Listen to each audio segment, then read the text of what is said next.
Hello guys, gawa muna tayo ng parata. Almusal natin at saka tanghalian guys. Yan. Bigyan natin ng harina para hindi siya dumikit. Yan.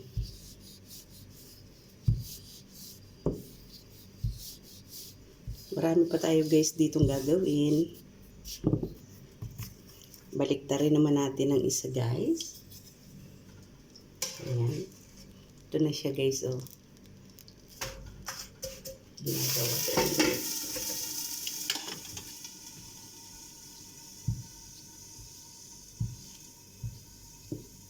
Uy. Ni Pipi. Ito na siya guys. Ang galing. Kailangan nating lagyan ng harina para hindi siya dumikit guys. Ayan. At ito ding ating pampalo ng harina guys.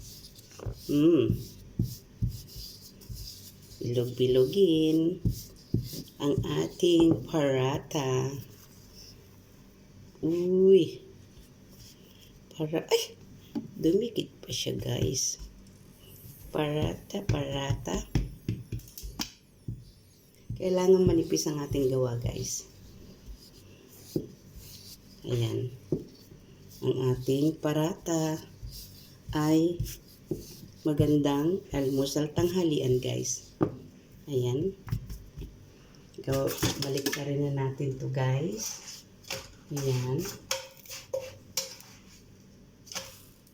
Ito na siya guys. Pangalawang salang. Ayan. Tapos, isalang naman natin uli itong isa. Ang init. Ayan, guys.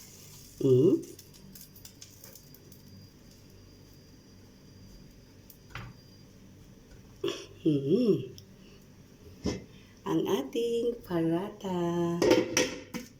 O, diba? At mayroon pa, marami pa rin guys tayo ditong lulutuin ito. Kailangan medyo, lang yung laki niya guys, kasi nga kapag masyadong malalaki hindi maganda, hindi ba? Ganun lang. Parata, chapati, okay na yun guys. Dalawang klaseng chapati. Ayun. Para tayong gumagawa ng pamato. Hindi ba guys?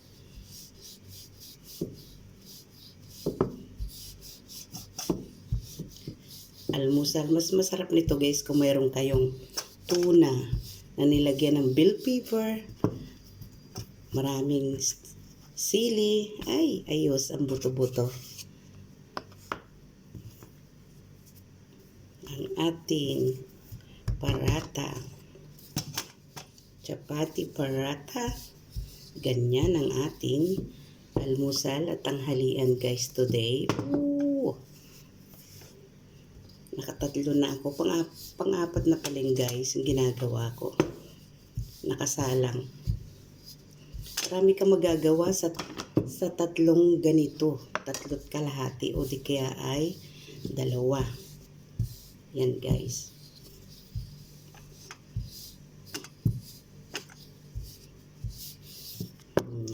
Uy. Pasensya na po. Tumaob na. Ayan.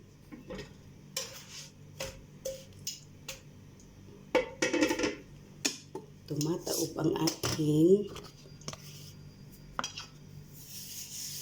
ginagawang bichu. Kaya pag marami kayong harina, hindi lang tinapay, hindi lang pandesal ang dapat gawin guys.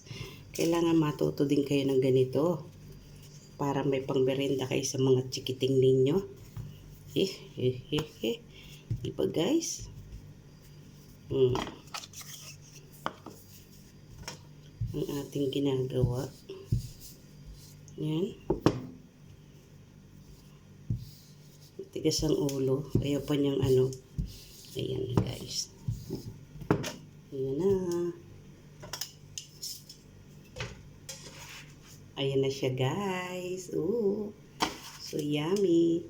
So isa lang natin itong ano. Ito na siya guys. Yan. Simple lang naman to guys. Simpleng gawa lang siya guys. Ayan, kukunin ko ang takip. Ayan, takipan natin. Ito na guys ang aking nagawang parata. Ayan, nakatatlo na ako. Ayan guys, thank you for watching. Bye-bye!